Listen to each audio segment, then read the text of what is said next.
Hi everybody, and welcome back to Once Upon a Scarf, which has been quiet for a while, thanks to a new project I'm involved in. I've missed you all and missed talking about these incredible, gorgeous, graphic vintage scarves, which have such wonderful stories to tell. I'm here to give a closer look at the artistry and inspiration behind them. We'll get some history, some gossip, and most of all, beauty that so much deserves renewed attention. Let's get them out of the drawer and back into the admiration they deserve. Today's feature is a surprise. Yes, Andy Warhol did do scarves, or more accurately, his estate did. Warhol is a fascinating figure, full of mysteries under that silver fright wig. Before he became a pop art phenomenon, famous for Campbell's soup and Liz Taylor out the wazoo, he was an extraordinarily accomplished commercial artist.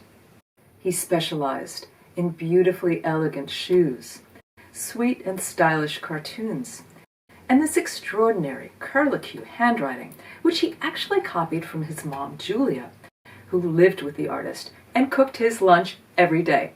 Yes, Campbell's tomato soup. Here's some more examples of the cuteness and sweetness before he went to the dark side of cool and hip.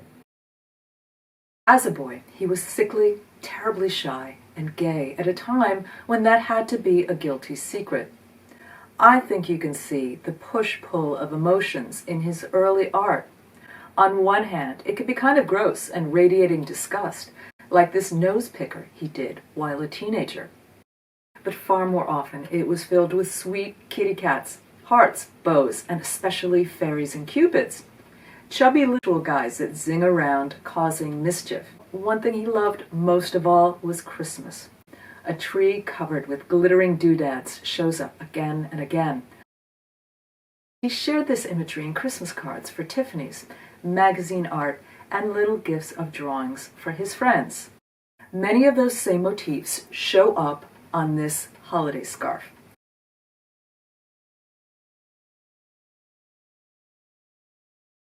We see the cherubs, the ornaments, the holly, all arrayed in his signature jewel tone tints, filling a blobby ink line. It's hard to see, but there's gold ink here too, adding to the glittery fabulousness. What's not so obvious is these central bits and bobs are made with stamps. You know what? The holiday season is coming, and there's plenty of time to make a homemade stamped scarf for the holidays. Doing this on video is well past my pay grade, but I'll share a link above from someone who makes it look fun and easy. Anyway, back to this scarf. It was issued by his estate not too long after his death. Which brings me to a brief word about museum scarves. Very, very often, especially in the 80s and 90s, these were issued on high-quality silk and would have cost upwards of $50 when new. Used ones are worth seeking out online. Keyword museum scarf, because they're great value. And of course, the graphics will be amazing. Which brings me to my newest channel, which happens to be all about pre-pop Warhol.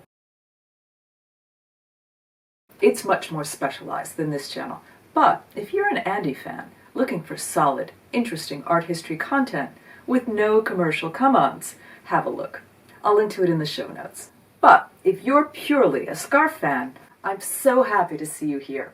Please stay tuned for more episodes on great vintage scarves and how to find, wear, and style them. Thanks so much for watching.